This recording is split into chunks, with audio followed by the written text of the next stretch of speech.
हरिओम। भगवान को छोड़कर केवल अर्थ को ही चाहता है, अतः वह झूठ, कपट, बेईमानी आदि का भक्त होता है। उसके भीतर धन का महत्व ज़्यादा होने से वह उदार नहीं होता है, प्रत्युत महान कृपण होता है, अतः उसके लिए उदार शब्द लागू नहीं होता है। परंतु जो अर्थार्थी भगवान का भक्त होता है, उसके भीतर अर्थ का महत्व ना होकर भगवान का महत्व होता है, इसलिए उसमें कृपणता नहीं होती है, प्रत्युत उदारता होती है, अतः उसको भगवान ने उदार कहा है। यहाँ उदार भाव का अर्थ है त्याग। अर्थार्थी, आर्त, जिज्ञासु भक्त संसार, भोग और संग्रह को छोड़कर भगवान में लग गए, यह उनका त्याग है, इसलिए वे सभी उदार हैं। उदारः सर्व एवैते।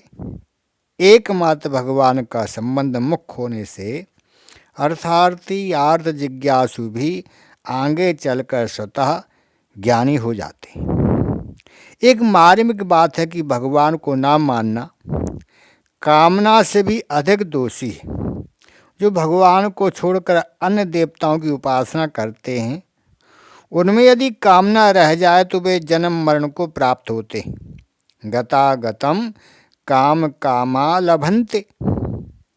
परंतु जो केवल भगवान का ही भजन करते हैं, उनमें यदि कामना रह भी जाए तो भगवान की कृपा और भजन के प्रभाव से वे भगवान को ही प्राप्त होते हैं।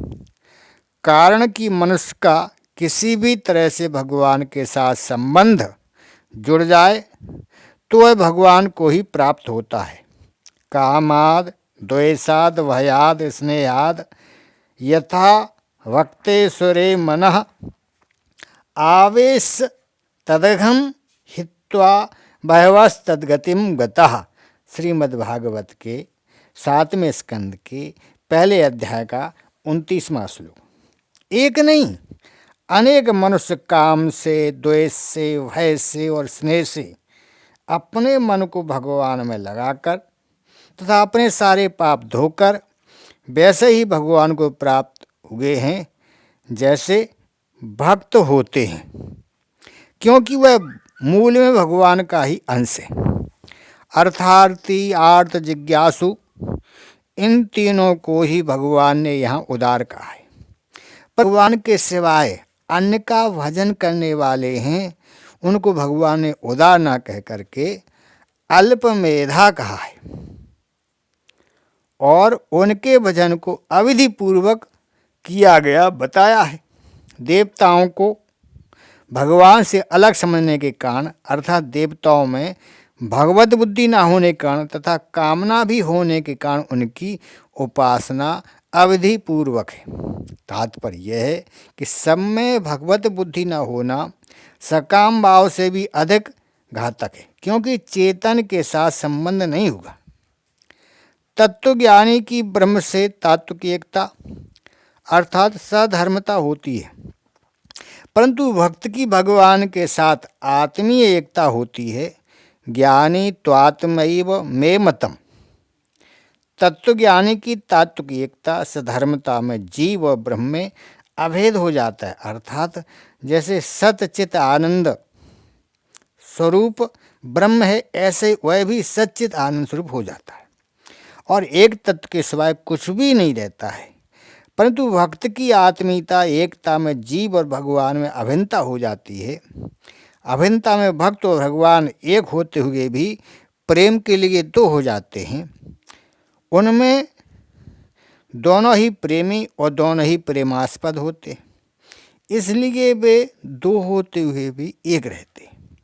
जीव परमात्मा का अंश है, अतः वह परमात्मा से जितना जितना दूर जाता है उतना उतना अहंकार दृढ़ होता जाता है और वह ज्यों ज्यों परमात्मा की तरफ आता है त्यों त्यों अहंकार मिटता जाता है।